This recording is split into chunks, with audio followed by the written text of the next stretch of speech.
Greetings and salutations, my friends, and welcome to a recent reads wrap-up, also known as my January wrap-up. We're going to be discussing every single book I read in the month of January. Let me tell you something. Approach the bench. I was not expecting to start out 2024 reading as much as I did, but because this year, good old COVID visited this household for the very first time, I was bedridden, tired, had nothing to do, and so I had extra free time on top of the free time in order to read and basically not do much else. And so in the month of January, I ended up reading 10 books, and it's quite a change of pace in comparison to last year. Last year, I averaged around 5 books a month, and I'm still trying to figure out if this is the amount of books I'm going to be consistently reading every single month, because if it is, it's quite a change of pace and a change of events and a change of plans and a change of everything. I love doing wrap-ups, you guys know this, because it gives me the chance to talk about books that I talked in videos, maybe I changed my mind after I kept pondering about these books after the fact. Maybe I wasn't so sure about a book in a vlog, and so I've made up my mind now, or maybe I didn't necessarily read a book in a video, so you guys get to hear about it here. And let a girl know what you guys read in the month of January, any particularly exciting books, any DNFs, any lowly rated books. Let a girl know how your reading month went in January, and let us talk about every book I read in the month of January. We'll get back into the wrap up real quick, but before I want to shout out today's partner who is sponsoring today's video, and that is Aura. I've talked about how important it is to me to keep my online identity safe and making sure that when I am perusing the internet, all of my information is staying safe from data brokers and scammers and spammers, because we don't want to deal with any of the tedious stuff that tends to happen more often than we think in the internet, where your info is being stolen. And when I say info, I mean everything. Your address, your email, your credit card information. It can vary so far wide that it's actually pretty terrifying. And that is where Aura comes in, because you get absolutely everything in their app, but most specifically, and the feature that I personally love the most, is that as they're scanning the internet, if they find any of those data brokers stealing your information, they'll immediately let you know so that you can opt out of any requests for you, and they basically do all the work for you, so you don't even have to worry about it. We live in a day and age where everything is online, so I know none of us want to get hacked or any of our information be accessed, whether that's bank accounts, whether that's social media accounts, what have you. Aura makes sure to protect you from all those hackers that have no good intentions, because the world, my friends, as we know, is a scary place. And the most amazing thing is that their app is super complete, so not only do you get this side of the service, but you also can get antivirus, password management, you can get parental controls, identity theft insurance. There is so much more that Aura offers that it's definitely worth the time and the money. So I'm just saying, I value my privacy, I value yours too. Aura does as well, so make sure to click the link at the top of the description to check Aura out, and go to my link aura.com/MelReads to check out the 2-week trial they have got for you guys. And thank you so much to Aura for sponsoring today's video. So let us get into the very first thing I read this year. This was a book that I started at the end of last year, but in classic me fashion, it rolled over into January, and so I finished this when I had the vid, and it was a good campy time. I still cannot determine this book, even though I gave it 4 stars, because it was enjoyable and I breezed through it. That is The Housemaid by Frida McFadden. I know that you guys love this book. I know everybody does. I can't say that I disagree, but I don't know that I've ever read anything this campy, probably in this genre. I'm trying to recall if I have or if I have not. But in this one, we follow our main character, Millie, who is hired to work at this house for a very wealthy family. The mom of the home, Nina, seems to be very unhinged, very unlikable. She treats Millie very poorly, and she also treats everybody around her in the same way. But it also seems like most of her horrid treatment goes towards Millie, because she does tend to treat everybody else with just a little more ounce of respect. And so Nina is the matriarch of the family. Then on the flip side, we have got Andrew, who Millie seemingly has an attraction toward, and then the daughter of said couple, who she also needs to take care of, drive to school, she needs to cook all their meals, and just be ever present in this household while she is mistreated by the very person who hired her. This book is bonkers. Like, I did not know what to expect going into this. I thought I was in for a domestic thriller time, and I didn't not get that, don't get me wrong, but I didn't expect the book to take such a crazy turn the more we went along, and I probably should have guessed it. There is not a single person in this book who is in their right mind. It gets crazier and crazier, creepier and creepier creepier and more unsettling the more you go along, but also in the craziest, most campy, cunty ways. It really is the most outrageous and yet entertaining thing I have read. The way the book is set up makes you incredibly curious as to what's going on behind the scenes, because there's this huge allusion to the fact that there is more to this family than meets the eye, and they pretend to be picture perfect, but we know that that is not the case. So what exactly is happening behind the scenes? And the more that you see Millie get involved with this couple and with their everyday life, it gets more unsettling, and you start feeling very claustrophobic at one point, because the majority of this novel takes place inside this house. And the whole point of the book, which is part of the synopsis, is that Millie doesn't realize that her room locks from the outside until it is too late. And the things that go down, you guys, are absolutely crazy. I think everybody downplays just how crazy this book is, and then you go into it, and by the end you're like, what did I just read? 4 stars for The Housemaid. Don't know how else to put this book into words. Next up, we've got Addicted to You, which is actually the last book I finished in January. This was a buddy read with Kristen. If you guys have been here for a while, Kristen talks books. You guys know her from the OG sprinting times. I absolutely loved buddy reading this with Kristen, because I don't think reading this book by myself would have been the same experience, would have been equally as good. In the Addicted series, we primarily follow Lily and Lauren, who are childhood best friends. They both have addictions. Lily is addicted to sex, while Lo is addicted to alcohol, and these two people, in order to hide their addictions from their family, vow to fake date for as long as necessary to make sure that their families never find out what's going on behind the scenes, that their inheritances are not taken away, so that they're not sent to rehab of any kind. And this was another ride. I feel like I read some really crazy books in January. I think this was one of them, but I think in most of the experience, it kind of reminded me of reading Magnolia Parks, in that the two main characters are very, very toxic individually, but also with each other, and primarily with each other. Although their pretext is that they're helping each other with their families, the reality is that they do instigate each other to continue and dive deeper into their addictions. They're instigators at their finest, and although there are steps made in the book for them to get better, it only makes them dive deeper into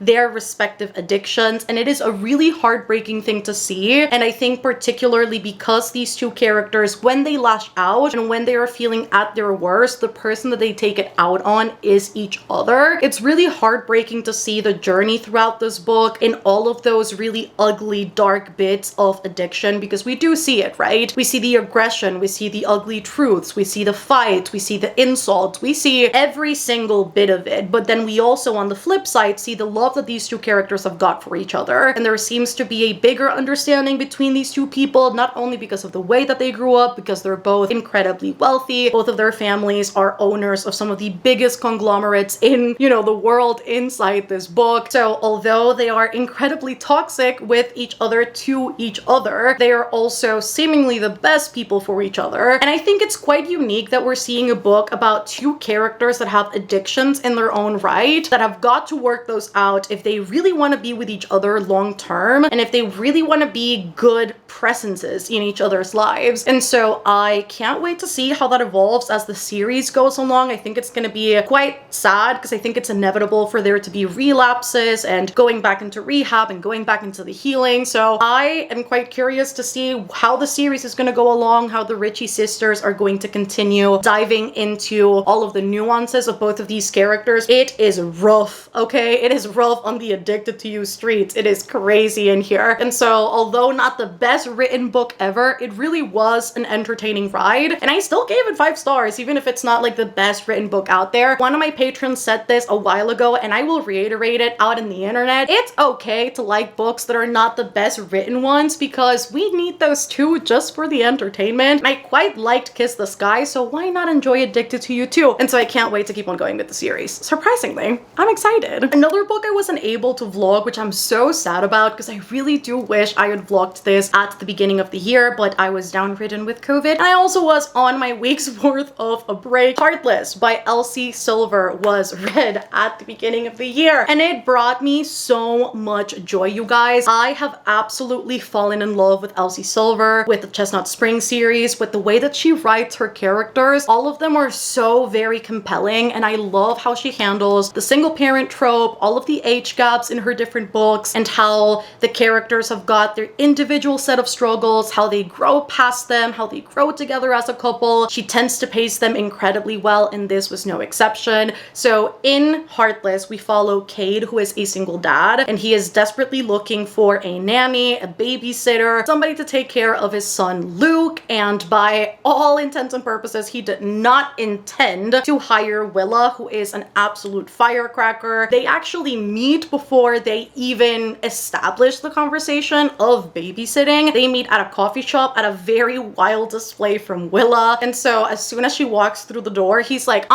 this is the last person on planet Earth that I would allow to babysit my kid. The way that aspect of their relationship grows through time was absolutely stunning, because I just love something so specific about single parent books. They typically have to get along with the kid first before the parent even remotely considers it being a possibility for them to date, and that is very much displayed in this book. Willa develops such a beautiful relationship with Luke, and it really is a stunning kinship that these two have, that they develop. It is so wonderful to see Luke finally having a mother figure in his life, because we know right from the get-go that his mom is pretty absent. They see each other every once in a while, but not often enough for her to be a consistent parental figure in his life. And so seeing Willa and Luke go about the daily things, making breakfast, going out to run errands together, just some seriously mundane everyday things that I absolutely adored. It was very slice of life. And then on the flip side, seeing Cade walk past and work out through all of those obstacles internally that he had, with the age gap feeling weird to him and him not knowing whether he felt comfortable or not dating somebody that was younger than him, but also not wanting to overstep the bounds because he wasn't quite sure whether Willa was actually into him or not. Obviously having a kid in the middle of it, how does she fit into their life? How does Luke fit into her life? Is that even something that she's considered? Stepping in as a mother figure. And so seeing both of these characters kind of work through all of that, be extremely communicative with each other,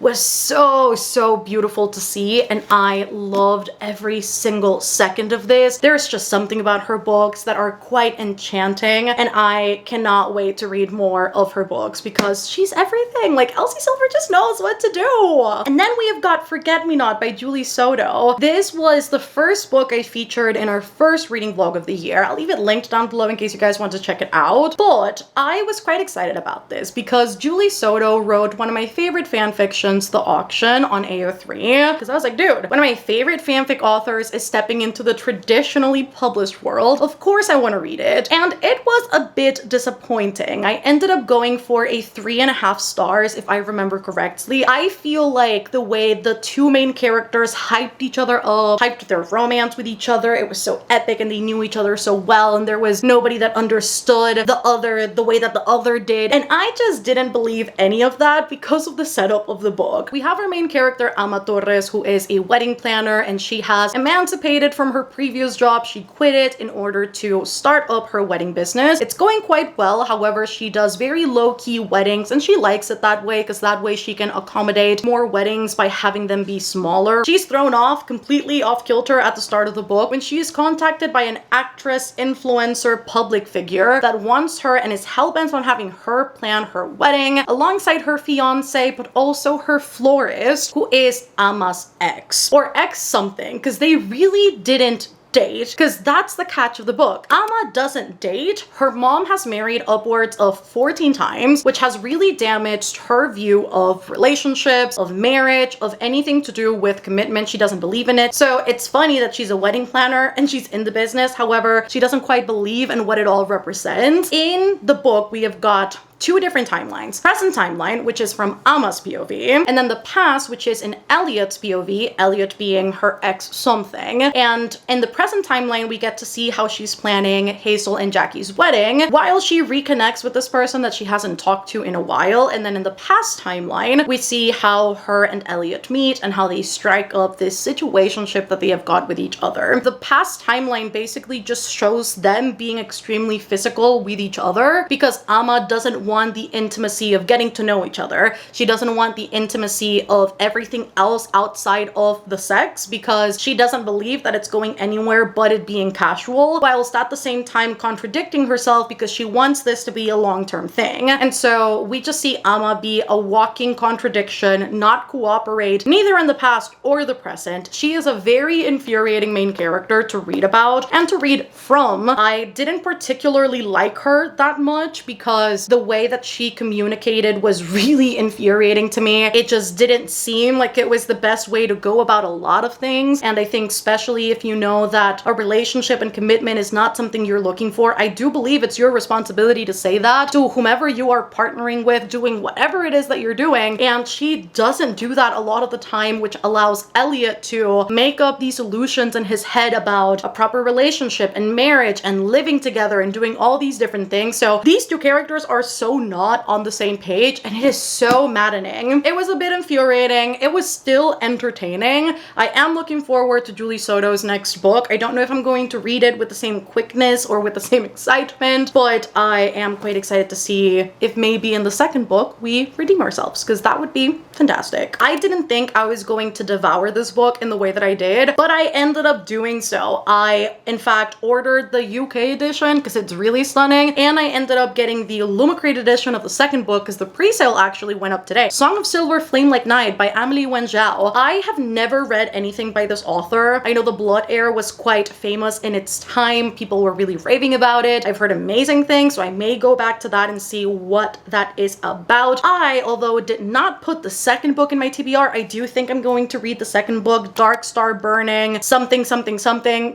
I think I'm gonna read that in February because this first book was amazing. I ended up giving this 5 stars. We follow Lan, who is a song girl. Her entire heritage, her entire family, her entire identity was wiped out by conquerors, and now she only has a mark in her arm left as a reminder of all that she lost and all that she could have been. And she has been on the search for a really long time to figure out what this symbol means. It seems like nobody really knows, and she is scouring for information to figure this out. And in the midst of doing so, she meets Zen, who is a practitioner in fact of the magical abilities that are said by the conquerors to be absolutely mythical and lost and non-existent, because it is the magic that is once told from the last kingdom before the conquerors got to her land. And when Zen announces that her symbol is in relation to magic practicing, and that she is in fact a practitioner herself too, and that he wants to whisk her away to his academy so that they can figure out all the answers, so that she can learn all that she is able to do through her magic, she is absolutely astounded that this is the truth of the world, and so she goes with him. And what a fascinating magic system. It is all based on qi and yin and yang, and the magic from the practitioners is said to come from demon princes, demon deities, demon practitioners themselves. I absolutely loved how unique all of that was. I love that the entire magic system is based on the concept of balance, that not all things are good or evil, that sometimes both things need to exist on a balanced plane in order for things to go smoothly, and how both of our main characters in equal right have to figure out what that balance means to them. It's not just all one, it's not just all the other, and it's so interesting because their intent throughout the book fluctuates in a way that seems to be very black and white, and so seeing them figure that out as they go along is so freaking cool. Seeing Lan learn the act of practicing and really connect with her ancestry and with her family in ways that she wasn't able to do as a young girl was so beautiful to see. The writing itself was also so awesome because it was descriptive enough for you to picture all of the surroundings, everything that was happening, the way that the magic works, but not so overwhelming to the point where it's overly descriptive either. And you have got a good amount of dialogue in there. Like, I really do think Amelie Wenzhao found the perfect middle of both things, and it was such a joy to read. And then the plot twist that kept coming all throughout the book, I love that we had sprinkles of it all throughout the story. It wasn't just one big plot twist towards the end. We had consistent plot twists throughout the story that kept pushing it along in a way that was extremely exciting. And although we didn't see the side characters being displayed in the story too prominently, because the main focus really was Zen and Lan in their own right and how they're each struggling with their practicing, again, in their own right. Book 2 is set up in a way after the ending of this one that we are going to see a lot more of those secondary characters that I was very curious about in this first one. So it was such a joy to read this book, so freaking good. And I really hope the second one is equally as good because it's a duology. So we could be finishing a really good series this year pretty early on, and I'm excited about that. Spy Family Volume 10 was read, and I didn't particularly love this one. I ended up giving it 3 stars because the way that the volume goes along is a little bit choppy for me. There were parts that I definitely didn't love too much and that lost me. In Spy Family, in case you're not familiar with the series, although I do think it's getting bigger and bigger as we go, especially now with the anime coming out. In Spy Family, we follow Twilight, who is a spy, and he is tasked with the mission to basically save the country they live in, and in order to do so, he has got to infiltrate a very specific school in order to connect with one of the kids' dads,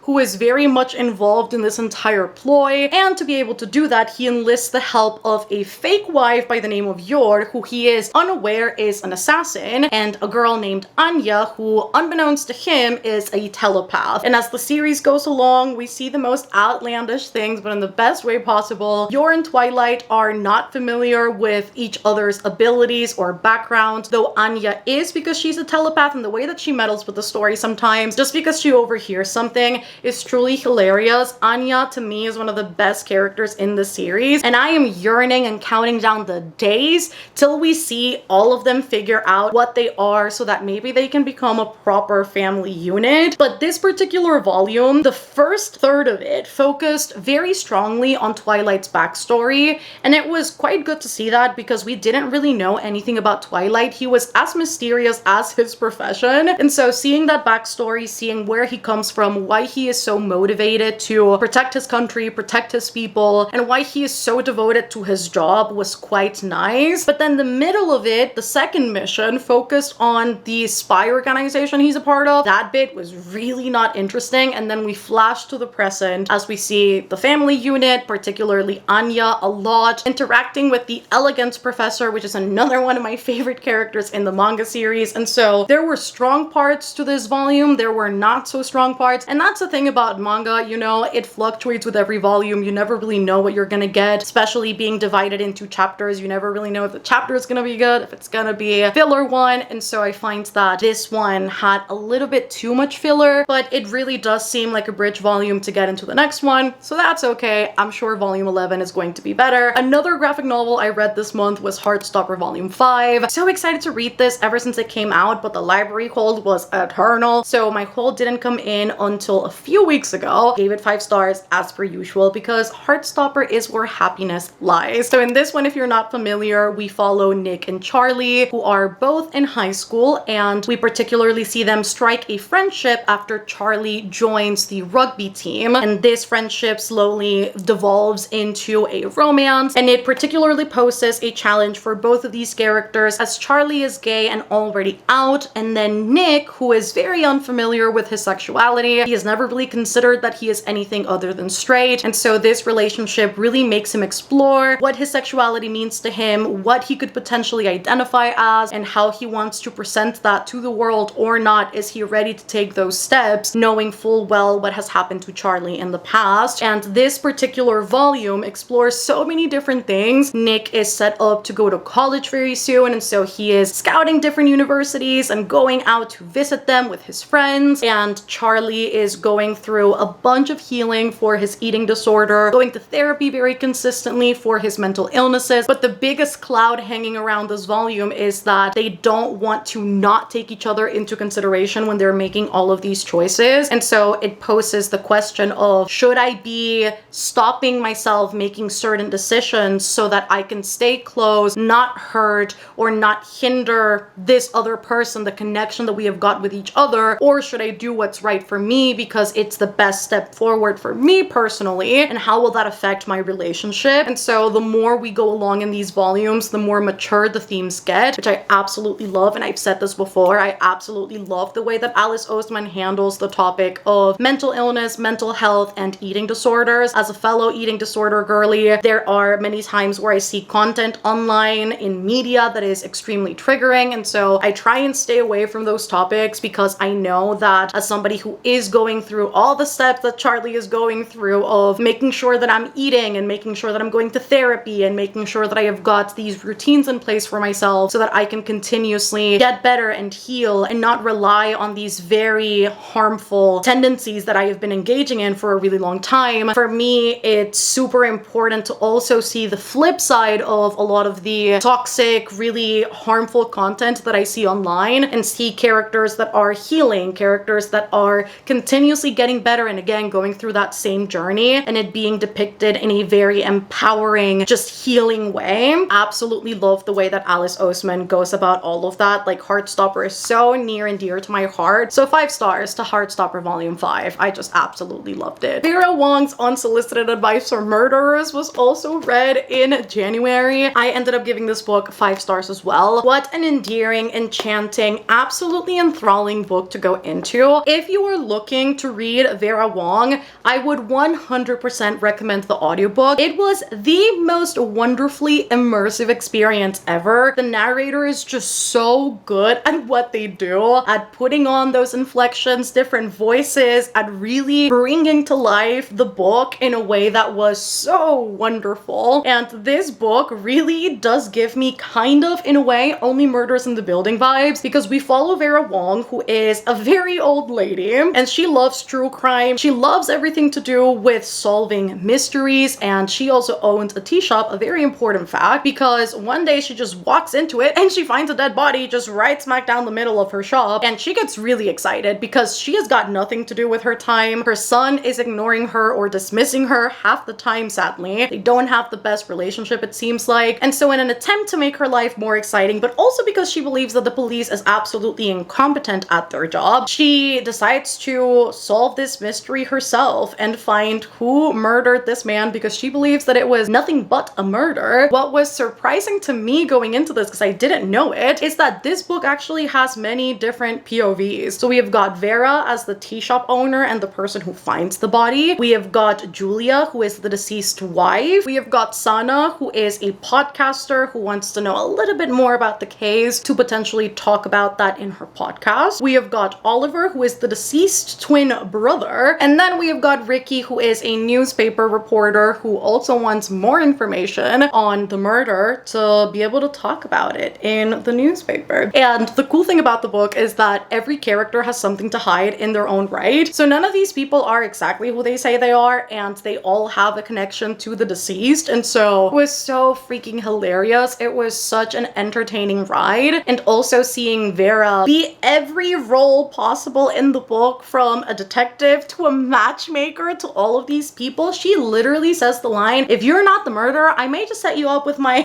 son because I think you're kind of cute," to then stepping into a grandmother role and also a motherly role for somebody who is not her child. She truly does it all with all of these side characters. It was such a wonderful thing to observe too, because Vera, being such a lonely person, which she doesn't vocalize a lot of the time because she doesn't want to burden others with the prospect of keeping her company just because an old lady feels lonely, she ends up finding a really good found family in this story. I absolutely loved this, and seeing also all of these side characters work past their own fears, their own insecurities, their own set of struggles in their POVs was so wonderful. It was such a rounded out, just good story. You had a little bit of everything, the drama, the seriousness, the heartfelt aspect. I cried during this book. I laughed, I got angry, I gasped. grasp. I think I went through every emotion imaginable with this one. It was such a good ride, honestly, and the audiobook is a 10 out of 10. So 5 stars to Ms. Vera Wong and her crew, and I'm hoping that we get more books in this world because I loved them so much. Sadly, I found my first DNF of the year. That is Green Glass House. I didn't rate this on Goodreads, but I did input this as one of my books read because I read a little over 50%, and by that I mean I read 51% of the book. I got 200 pages in, and once more I need you guys to tell me, is this worth it? Should I go back to it? It's not a for sure forever DNF, but for now I am putting it down. I don't know if it was the pace of the story that threw me off. Maybe it's just me not clicking with the plot. I don't know if it's simply not the right time for me to read this book. Whichever the case, I really wasn't vibing. So in Green Glass House, we follow our main character Milo, who is very much looking forward to the winter because he knows that the smuggler's inn that his parents own will not get a lot of visitors during this time. And surprisingly, as winter comes, he's getting ready for his break to sit back and relax. The bell goes off and a guest gets there, and then another one and another one and another one gets there, to the point where the house is crowded. They don't know what to do. They're all surprised that there are visitors because it's very unlike this time of year. And then objects start to go missing, and Milo is starting to wonder what type of weird crap is going on. And so he enlists the help of the cook's daughter, Meddy,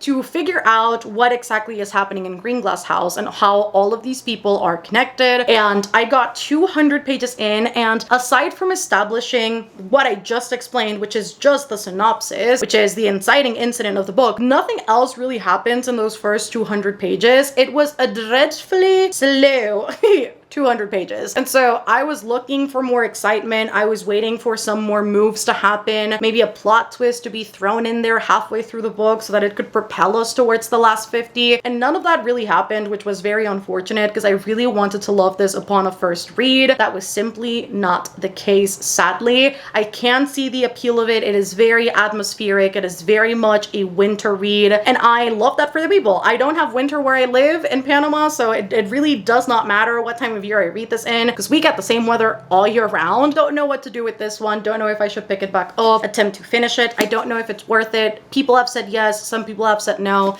The majority of the people have said no. So at this point, I don't know what I'm doing with Green Glass House, but all I know is that it has no rating and it has been DNF'd at 51%. So I just thought I'd throw this in here and allow you guys to hear some thoughts too, just in case anybody was wondering. Reckless by Elsie Silver, another book in the Chestnut Spring series. I know we read 2 of them in January, and it was honestly the right decision to make because it brought me a lot of serotonin at the beginning of the year. In this one, we have got a very unique setup. It has got a surprise pregnancy trope. So we've got our 2 main characters, Theo Silva, who is a bull rider, and then Winter, who is the main character from the first book's sister. So now she's the protagonist. As these 2 people meet up, she really doesn't want anything to do with him. He is all into her. They end up having a one-night stand, and then we get a flash forward. Hello, surprise. She had a baby, and he did not know any of that. He did not know what was happening in her life. And when he finds out that she has had his baby, he comes up and says, "So you mean I missed everything?" And she goes, "No,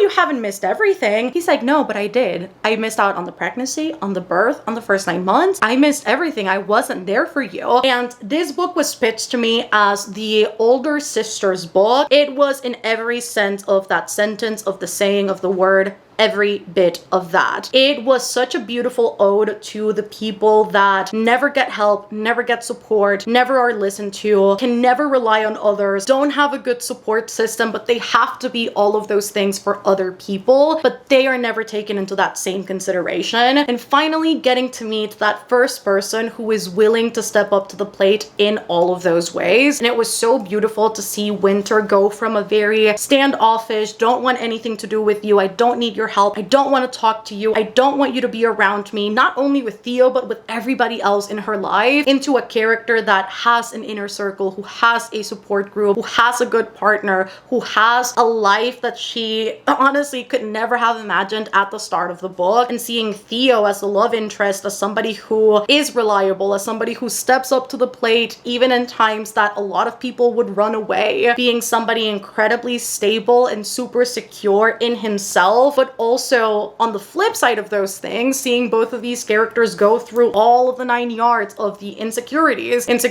with their relationship with each other, not knowing where each other fit into each other's lives or their kids' life, not knowing how to navigate parenthood because they've never really done it, and parenthood is one of those things that you have to learn as you go, and learning to let go of their respective restraints. It was such a beautiful book, displaying so much beautiful growth, and seeing these two characters connect was honestly so joyful, and I loved it. It was so good. Elsie Silver, the woman that you are, I will never stop saying it. I hope she has a warm pillow tonight, or a cold pillow, whichever she prefers. And those were all of the books that I read in the month of January, friends. You can see them all stacked at the back. Honestly, such a good reading month. I loved most of the books. I think we had a few missteps, but not too many, thankfully. And I cannot wait to see what February brings reading-wise. Let me know what you read in the month of January. Again, any hits, any misses, any DNFs. How are you feeling about the reading year so far? Is there anything that you're particularly looking forward to in February? Do let a girl know all of that. Have you read any of the books that I talked about in this video? I love when you guys let me know so. And if you reach the end of the video, let us leave a house emoji for our first DNF of the year down in the comments. Make sure to subscribe if you haven't done so already for more content like this. And if you want to support the channel further, I do have a Patreon. It's always linked down below. In the month of February, we are doing a month-long readathon, which is super exciting. So if you want to join us in reading from all these different prompts, seeing all the plot twists, the story, Patreon is always linked down below in case you guys want to join us on that corner of the internet as well. Once more, thank you to Aura for sponsoring today's video. Don't forget that you can check out Aura at aura.com/MelReads. Get your 2-week free trial so that you can see everything the app has to offer and protect your online identity. I love you guys so much, and I shall see you on the next one. Goodbye!